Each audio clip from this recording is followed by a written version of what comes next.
Growing up, had unbelievable parents that worked extremely hard. Great morals, great values, but didn't know who the Lord was and what he came to do. I've always been extremely competitive and then started seeing the results of like when you're really good at something, then people like you. Things seem easier, things seem better. But played in high school, I played quarterback in high school. Things were great and I'm gonna get a scholarship and I didn't. I had a walk-on opportunity at 2 schools and then the same drive and determination. My dad's like, when you go there, that guy across from you has your scholarship, go take it. People say that I had an opportunity to play in the NFL, so let's do that now. I'm gonna be good and get drafted, and that comes and goes, and I go undrafted. And then the same thing, like on the front of the Jacksonville paper, like long shots to make the roster, and like there's me and 2 other guys. Made the Jags, and about halfway through that year, I had more money than I thought I'd ever need. Thought everything was good. I got a new truck, engaged to my wife, and thought I had it all. My roommate, Tyler Shatley, was like, hey, on Sundays, I go to church and then we'll go to Maple Street. I was like, cool, I'll do that, no problem.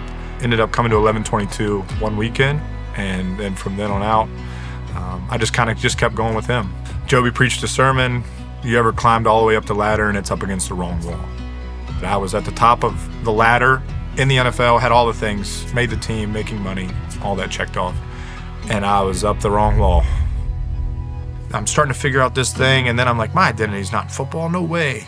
And then I get cut in year 6, and I'm like, my identity is not in the Lord. Adversity comes, and I'm like, it reveals who I really am. A lot of guys get cut, like, we're kind of done with you, we'll move on. I had some guys in the locker room that were older. Even if they didn't know the Lord, man, they were encouraging. They came to me and were like, it's gonna be all right. Just keep doing the things you feel like you can control. Looking back now, as that happened, it gave me time to use that determination and just like, all right, like now I'm gonna try to be good and figure this thing out. And so I would just listen to things.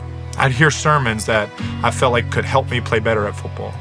And then to finally see guys that were older than me walk it out what it looks like to be tough and fight and loving and kind, that really started to stick out to me. It went from figuring out who the Lord was, where he kind of fits into my life, to the Lord taking over every part of my life. A week later, I go to Tampa Bay and ended up playing there for 4 years. And along the way there, hard times and also high times. I mean, 2020, we win the Super Bowl. And what can I do? What makes me come alive? I looked back at the last 3 or 4 years of my NFL career, and it was the conversations in the locker room, the hard ones, the uncomfortable ones, the good ones, the success, and just being an encouragement, helping guys try to have some handles to grab onto as they go through the journey, because I was just one step ahead of them. And there's no better person for me to disciple than the person I used to be. You can fail by making all this money and playing really well and it not being about the Lord.